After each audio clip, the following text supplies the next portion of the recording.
The flag of Washington's District of Columbia has 3 red stars, one for each city-state in the 3-city empire. This corporate empire of 3 city-states controls the world economically through London's inner city, militarily through the District of Columbia, and spiritually through the Vatican. The Constitution for the District of Columbia operates under a tyrannical Roman law known as Lex Fori, which bears no resemblance to the U.S. Constitution.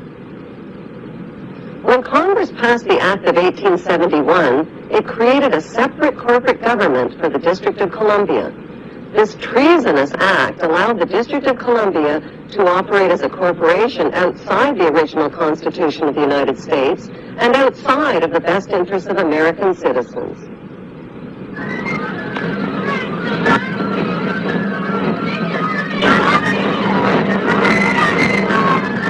A sobering study of the signed treaties and charters between Britain and the United States exposes a shocking truth. The United States has always been, and still is, a British Crown colony. King James I was famous not for just changing the Bible into the King James Version, but for signing the First Charter of Virginia in 1606. That charter granted America's British forefathers a license to settle and colonize America. The charter also guaranteed that future kings and queens of England would have sovereign authority over all the citizens and colonized land in America stolen from the Indians. After America declared its independence from Great Britain, the Treaty of 1783 was signed. That treaty specifically identifies the King of England as the Prince of the United States and contradicts the belief that America won the War of Independence.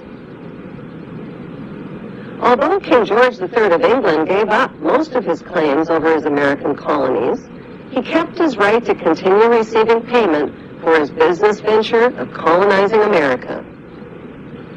If America had really won the War of Independence, they would never have agreed to pay debts and reparations to the King of England. When Congress passed the 13th Amendment to the Constitution, the U.S. President was made subservient to the King of England. The 13th Amendment is called the Title of Nobility Amendment and forbids U.S. presidents and their officials from using royal titles like king or prince or baron. For some mysterious reason, the 13th Amendment, which was ratified in 1810, no longer appears on current copies of the Constitution. America's blood-soaked War of Independence against the British bankrupted America and turned its citizens into permanent debt slaves of the king. In the War of 1812, the British torched and burned to the ground the White House and all U.S. government buildings and destroyed ratification records of the U.S. Constitution. 1 century later, a corrupt U.S. Congress committed the biggest theft in world history. They passed Paul Warburg's Federal Reserve Act in 1913, handing over America's gold and silver reserves and total control of America's economy to the Rothschild banksters. Most Americans still believe that the Fed or Federal Reserve is the government. It is not. The Fed is a privately owned banking system whose majority Class A shareholders are the Rothschilds, Warburgs, Kuhn & Loeb, J.P. Morgan, Rockefeller, Israel Seif, and the Lehman Brothers. This private banking cartel is the Fed and is never audited and never pays taxes. They print and design America's money, which displays their symbols of an Egyptian pyramid, a Masonic all-seeing eye, and the words, "In God we trust." Who exactly is the God they trust? They also collect American taxpayers' money through the IRS. Then they loan it back again with interest to pay for roads, bridges, and other public works.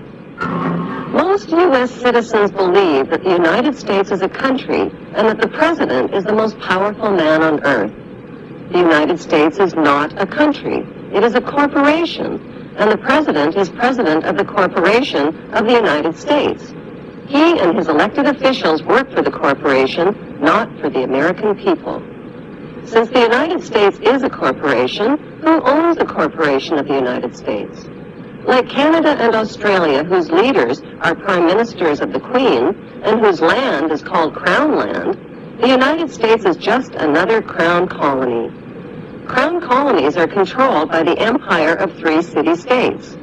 At the center of each city-state is a towering, phallic-shaped stone monument called an obelisk that points skyward. In D.C. city-state, The obelisk, known as the Washington Monument, was dedicated to Freemason George Washington by the Freemason Grand Lodge of the District of Columbia. The Secretive Brotherhood of Freemasons laid the Washington obelisk's cornerstone in 1848 and contributed 22 Masonic memorial stones. 250 Masonic lodges financed the Washington Monument obelisk, including the Knights Templar Masonic Order. At the heart of London city-state is a 187-ton, 69-foot-tall Egyptian obelisk called Cleopatra's Needle.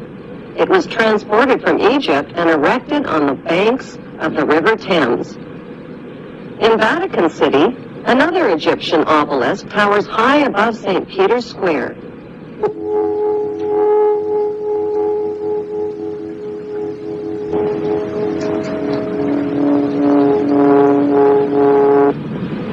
What exactly is an obelisk?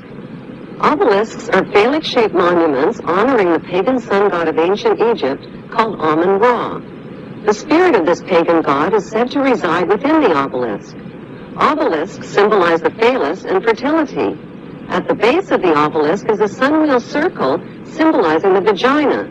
Together, they depict male and female sexual union.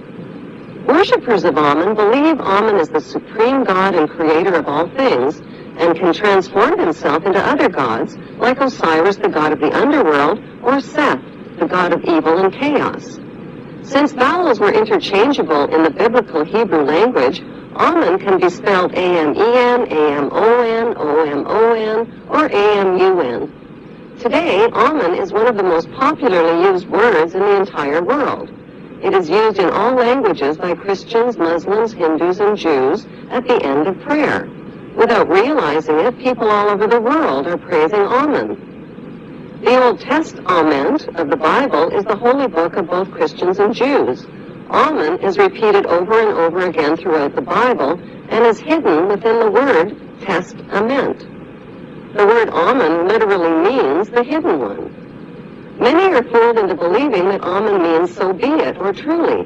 But in Kings 1 verse 36 of the Old Testament, Amun is identified as the Lord God of my Lord.